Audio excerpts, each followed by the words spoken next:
Bom, o iluminismo, ele é uma forma de refazer todo o contexto de pensamento, de teorias e de forma de ver a sociedade, tá?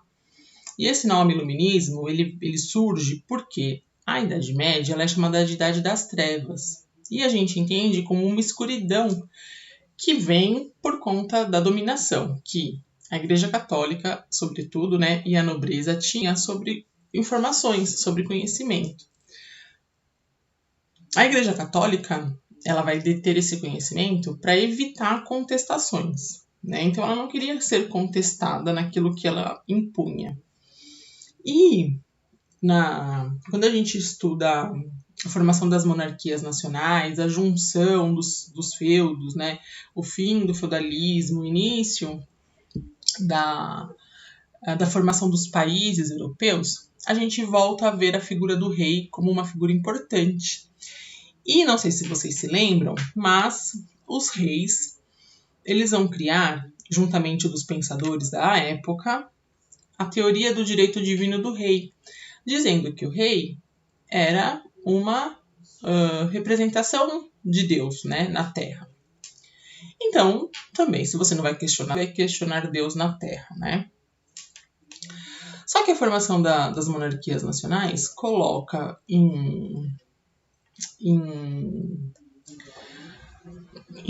mostra, né, traz pra gente na história a ascensão da burguesia como classe social. E essa burguesia, ela começa a se tornar importante, especialmente no que diz respeito ao acúmulo de capital. Junto da reforma religiosa e o renascimento urbano e comercial, toda essa ideia mais retrógrada, né, mais pensando só nas vontades de Deus, na visão da igreja, elas começam a ser questionadas por essa burguesia, porque ela percebe que ela é poderosa. E percebendo o seu poder financeiro, ela começa a investir, a patrocinar, ficar a racionalidade. Ele vai falar, olha, temos de ser racionais. E aí ele cria o princípio, né? Vamos chamar de princípio desse contexto do iluminismo, tá? Então, só para vocês terem uma ideia, o John Locke, ele dizia o seguinte, né? A base da ideia dele era o seguinte. Ele é considerado o pai do iluminismo, né? E ele falava assim: todos os homens nascem com direitos iguais. Direito à vida, à liberdade e à propriedade privada. O governo, aqui representado pelo rei, né? Ele só tem o objetivo de assegurar esses direitos. E se esses direitos não forem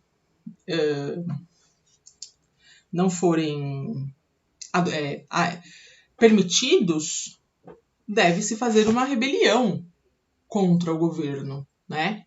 Então, o John Locke ele traz essa contribuição. E aí, nós temos, dentro das ideias fundamentais do iluminismo, o racionalismo, né? Então, que é tudo, né? É a base desse movimento, né? Que é a busca científica, tudo ser feito a partir de uma explicação racional. A razão, ela seria utilizada para chegar a teorias, a montar ideias. Então, tudo pela razão, né? Nada mais uma explicação divina. Outro contexto do iluminismo é o naturalismo, que vai falar sobre a perfeição da natureza. Então, da mesma forma que os fenômenos da natureza são regidos por leis, né? Tipo, por que chove? Não é uma vontade de Deus, é o ciclo da água, né? É uma lei da natureza. As relações humanas também deveriam ser reguladas por normas naturais, né? Que seriam as leis naturais. Outra ideia do iluminismo é o liberalismo, que é reconhecer a liberdade como um direito natural do homem.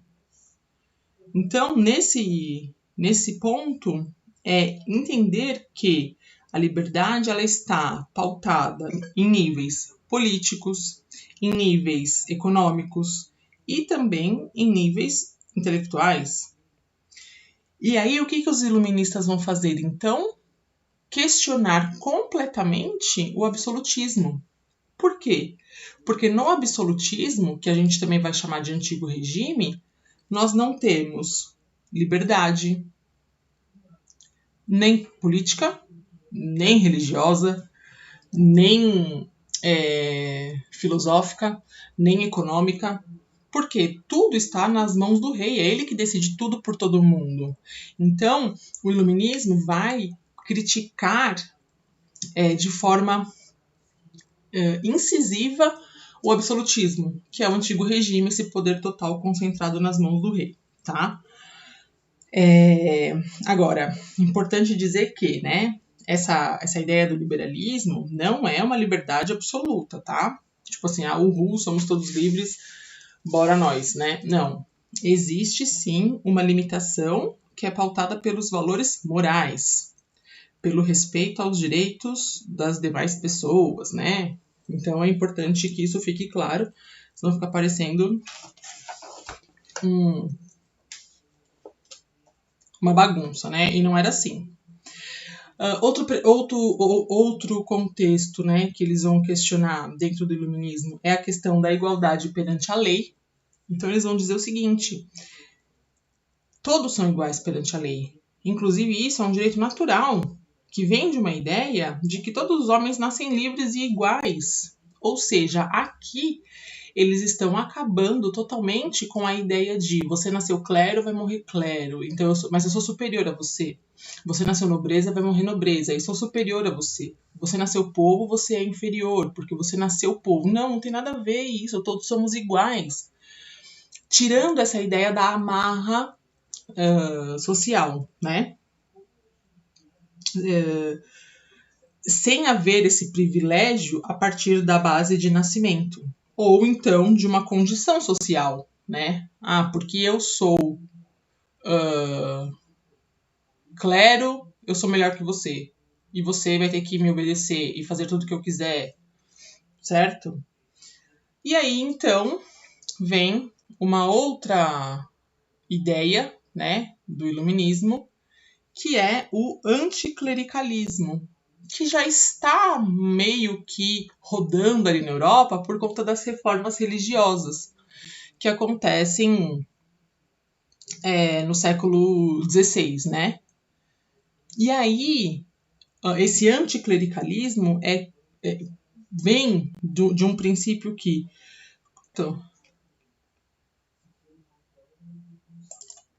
Bom, juntando todos esses pensamentos, duas pessoas vão ser super importantes para esse contexto do iluminismo, tá? São eles: dois franceses, Diderot e D'Alembert. Eles organizaram o conhecimento num livro chamado Enciclopédia. Fizeram 28 volumes e nessa enciclopédia todas as explicações a respeito do mundo a partir da ciência e da técnica foram produzidos. Então tudo que eles sabiam até aquele momento, eles compilaram e jogaram nesse livro aí, que eles vão chamar de enciclopédia, que depois se torna uma coisa comum, né? Durante muito tempo, todo o conhecimento, todas as informações eram feitas em enciclopédias, né? A gente comprava lá para fazer trabalho, aquela coisa toda, né? Então, essa enciclopédia ela era organizada em verbetes, tipo um dicionário, né? Só que ao invés do significado da palavra, era significado de conceitos. E foi produzida com a ajuda de todos os intelectuais daquele período, certo? Quem vai compilar tudo isso é Diderot e D'Alembert. Beleza? Bom, então não se esqueçam dessa enciclopédia, tá? Para eles, então, esclarecer era educar e tudo pautado pela ciência, né? Então, igualdade, tolerância religiosa, liberdade, direito à propriedade privada, defesa de contrato como mediador das relações sociais, o absolutismo monárquico, eles vão combater também totalmente o mercantilismo, a ideia de que o Estado deveria intervir na economia, vão combater a tese do direito divino dos reis e a participação da igreja na vida pública.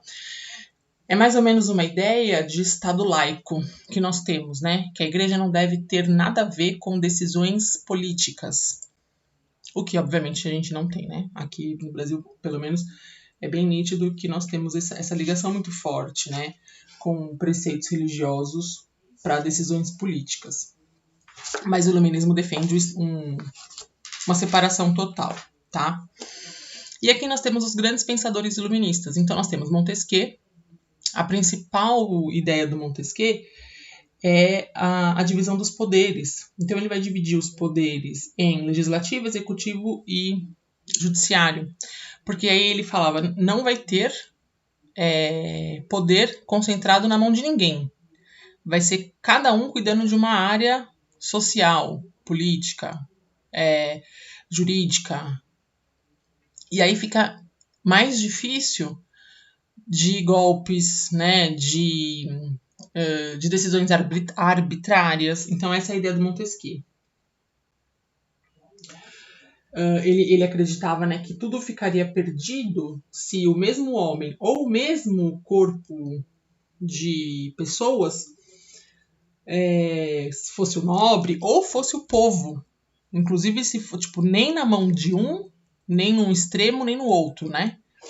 Então, ele achava que tudo ficaria perdido se tudo se concentrasse nas mãos de um só grupo de pessoas, tá? Essa é a ideia principal do Montesquieu.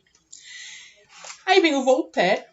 O Voltaire ele vai fazer uma crítica muito forte à igreja e à impossibilidade de você ter uma liberdade de expressão.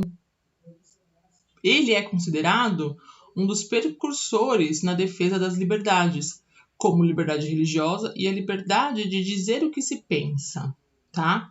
E aí ele falava o seguinte, a liberdade, ela é poder. Quando eu tenho liberdade, eu tenho poder. Então, você exercita o poder de acordo com a sua vontade, com o seu desejo, não com o que é imposto a você. O Voltaire vai falar sobre isso, né? E ele vai defender, acho que a frase mais célebre dele, né, que muitas pessoas usam até hoje eu posso não concordar com nada do que você diz, mas eu vou defender o direito de você falar tudo o que você pensa. Não que eu seja obrigado a concordar, mas todos nós temos esse mesmo direito. Esse é Voltaire, super importante, né?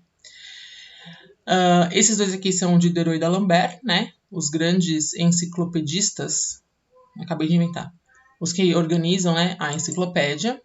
E esse é o Rousseau. O Rousseau, ele vai falar sobre a relação do governo com a sociedade. Então, ele vai falar que a propriedade privada ela acaba gerando alguns males que vão corromper o homem em sociedade. E aí ele fala que é necessário, então, ter um contrato social em que o povo e o governo devem entrar numa...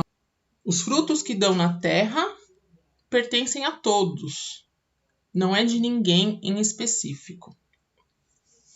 E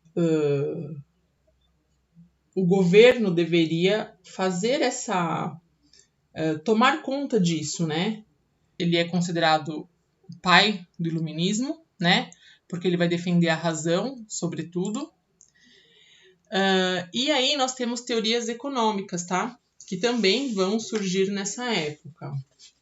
Nós temos a fisiocracia,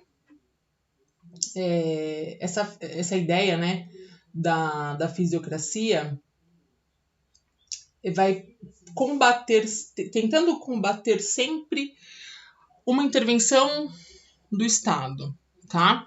Então, na fisiocracia, os fisiocratas, eles defendem que a riqueza de uma nação, ela vem do potencial agrícola e não de metais preciosos. Então, para que você vai ficar rodando pelo mundo, explorando terras alheias, se não há necessidade, porque a riqueza vem do acúmulo agrícola? Então, ele combatia o acúmulo de metais preciosos. Foi mal, gente.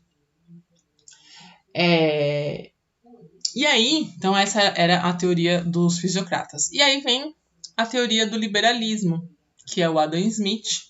Ele é considerado o pai do liberalismo econômico. Ele era um escocês.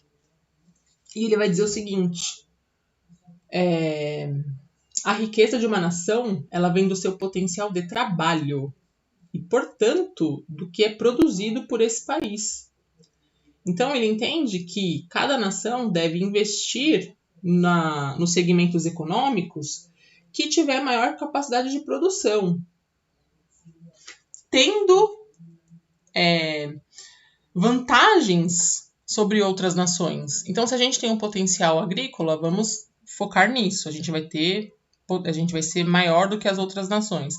Se a gente tem um potencial industrial, vamos focar nisso. Metalista, vamos focar nisso, tá? A ideia dele é que a economia deve ser regida pela lei da oferta e procura. Então, quanto mais procura, maior deve ser o custo desse produto para enriquecer a nação, tá? Esse é Adam Smith, essa criatura que eu tenho certo receio.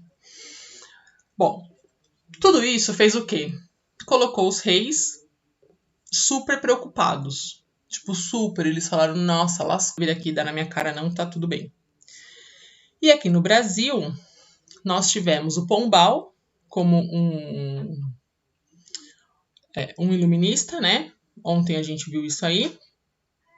E o iluminismo vai acabar influenciando aqui no Brasil a Inconfidência Mineira, que é a do Tiradentes, e a Inconfidência Baiana, que vão ter uma forte interferência do iluminismo.